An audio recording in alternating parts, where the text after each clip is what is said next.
Hello my dears, welcome to Amma Pasikidhu YouTube channel. இன்னைக்கு நம்ம சேனல்ல சக்கரவள்ளி கிழங்கு வச்சு கோதுமை மாவு போட்டு ஒரு சூப்பரான ஹெல்த்தியான கேக் எப்படி பண்றதுன்னு பார்க்க போறோம். அது பண்றதுக்கு நான் ஒரு 2 மீடியம் சைஸ் போல சக்கரவள்ளி கிழங்கு வேக வச்சு எடுத்துர்க்கேன்.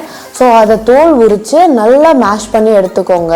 எந்த அளவுக்கு நம்மளால மசிக்க முடியுமோ அந்த அளவுக்கு நல்லா மேஷ் பண்ணி எடுத்துக்கோங்க. சோ இந்த சக்கரவள்ளி கிழங்கு கொஞ்சம் நார்நாரா இருந்த மாதிரி இருந்தது. சோ அதனால நல்லா அதை ஒரு தடவை மேஷ் பண்ணிக்கோங்க. முடிஞ்சா மிக்ஸி ஜார்ல கூட போட்டு மேஷ் பண்ணிக்கோங்க. சோ மேஷ் பண்ண பிறகு அந்த சக்கரவள்ளி கிழங்கு வந்து நம்மளுக்கு 1 கப் போல இருக்கணும். அதை ஒரு பாத்திரத்துல மாத்திட்டு அது கூட 1/2 கப் போல ஜாகரி நாட்டு சக்கரை ஆட் பண்ணிட்டு நல்லா கலந்து விட்டுருங்க ரெண்டுத்தையும் ஒரு தடவை. சோ இந்த அளவுக்கு கலந்த பிறகு ஒரு 1 டேபிள் ஸ்பூன் போல வெண்ணெய் ஆட் பண்ணிட்டு நல்லா மிக்ஸ் பண்ணிக்கோங்க. இது கூட ஒரு முட்டை, உங்களுக்கு ஒரு முட்டை தேவையில்லை அப்படின்னு நினைச்சீங்கன்னா நீங்க 1/2 கப் தயிர் கூட ஆட் பண்ணிக்கலாம். முட்டைக்கு வேண்டாம் அப்படின்றவங்க தயிர் ஆட் பண்ணிக்கோங்க. ஸோ அதை நல்லா போட்டு மிக்ஸ் பண்ணிக்கோங்க. இப்போ இது கூட 1/2 கப் போல பால் ஆட் பண்ணிட்டு நல்லா எல்லாத்தையும் ஒன்னோட ஒன்று கலந்து விட்டுக்கோங்க. ஸோ இதில் நம்ம கிழங்கு ஆட் பண்ணுறதுனால அப்பப்போ கலந்துட்டு நம்ம அடுத்தடுத்த பொருள் ஆட் பண்ணும்போது தான் நம்மளுக்கு ஈஸியாக இருக்கும். இது கூட 1 டீஸ்பூன் போல பேக்கிங் பவுடர், 1/4 டீஸ்பூன் போல பேக்கிங் சோடா, ஒரு பிஞ்ச் போல உப்பு நம்மளுக்கு இனிப்பை தூக்கி காட்டுறதுக்காக, அது கூட 1 டீஸ்பூன் போல வெனிலா எக்ஸ்ட்ராக்ட் ஆட் பண்ணிட்டு நல்லா மிக்ஸ் பண்ணி எடுத்துக்கோங்க. இப்போ ஒரு வயர் விஸ்க் வச்சு நல்லா இந்த அளவுக்கு கலந்து எடுத்துட்டு இது கூட 1 கப் போல கோதுமை மாவு, இது நான் வீட்டில் அரைச்ச கோதுமை மாவு, ஸோ அதை போட்டு கலந்துக்கோங்க.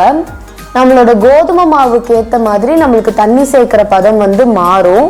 ஸோ இது கூட எக்ஸ்ட்ரா உங்களுக்கு பாலோ இல்லை தண்ணியோ தேவைப்பட்டது அப்படின்னா இன்னும் 1 டேபிள் ஸ்பூன் இல்லை 2 டேபிள் ஸ்பூன் போல ஆட் பண்ணிக்கோங்க. ஸோ இந்த அளவுக்கு நல்லா மிக்ஸ் பண்ணிக்கோங்க. இப்போ எனக்கு இதில் இன்னும் கொஞ்சம் தண்ணியாக இருக்கிற மாதிரி இருந்தால் நல்லா இருக்கும்னு தோணுது. ஸோ அதனால நான் 1 டேபிள் ஸ்பூன் போல் பால் ஆட் பண்ணி நல்லா கலந்து விட்டுக்கிறேன். ஸோ நல்லா மிக்ஸ் பண்ணி எடுத்துக்கோங்க. இந்த பதம் வந்து நம்மளுக்கு கரெக்டாக இருக்கும். இப்போ ஒரு ஸ்பாச்சுலா வச்சு நம்ம ஓரங்கள்லாம் வலிச்சு விட்டுக்கோங்க. ஸ்பாச்சுலா வச்சு வலிச்சு விடுறது எதுக்கு அப்படின்னா நம்ம ஓரத்தில் ஏதாவது மாவு மிக்ஸ் ஆகாமல் இருந்தது அப்படின்னா அதை நல்லா அது வந்து ஒன்னோட ஒன்று கலந்து கொடுக்கும்.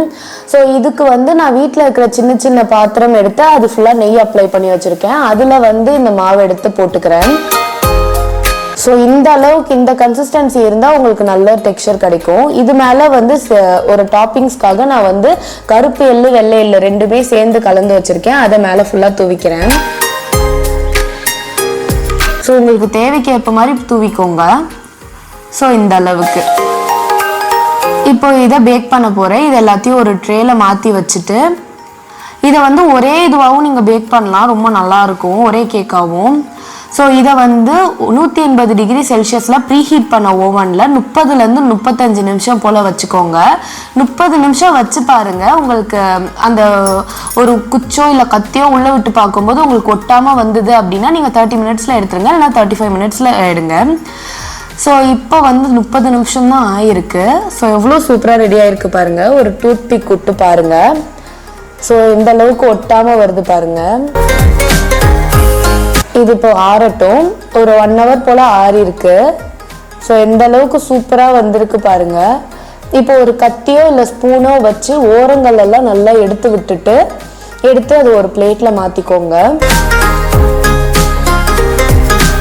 ஸோ மாற்றி பார்த்தீங்கன்னா தெரியும் எந்த அளவுக்கு சூப்பராக இருக்குன்னுட்டு.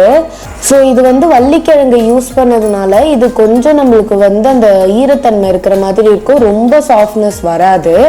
இல்லை உங்களுக்கு ரொம்ப சாஃப்ட்னஸ் வேணும் அப்படின்னா நீங்கள் இன்னும் ஒரு 1/2 டீஸ்பூன் பேக்கிங் பவுடரோ இல்லை பேக்கிங் சோடா இன்னும் ஒரு 1/4 டீஸ்பூனு எக்ஸ்ட்ரா கொஞ்சம் ஆட் பண்ணிங்கன்னா இன்னும் கொஞ்சம் சாஃப்ட்னஸ் கிடைக்கும். நான் வந்து பாப்பா சாப்பிடுவான் அப்படிங்கிறதுனால நான் வந்து கொஞ்சமாக தான் ஆட் பண்ணியிருக்கேன். ஸோ கண்டிப்பாக இந்த ரெசிபியை உங்கள் வீட்டில் ட்ரை பண்ணி பாருங்க. ட்ரை பண்ணி பார்த்துட்டு உங்க வீட்டில் இருக்கிறவங்க என்ன சொல்றாங்க அப்படின்னு சொல்லிட்டு மறக்காம கமெண்ட் பண்ணுங்க. இந்த வீடியோ பிடிச்சிருக்கு அப்படின்னா அம்மா பசிக்குது சேனலுக்கு சப்ஸ்கிரைப் பண்ணுங்க. பாய்.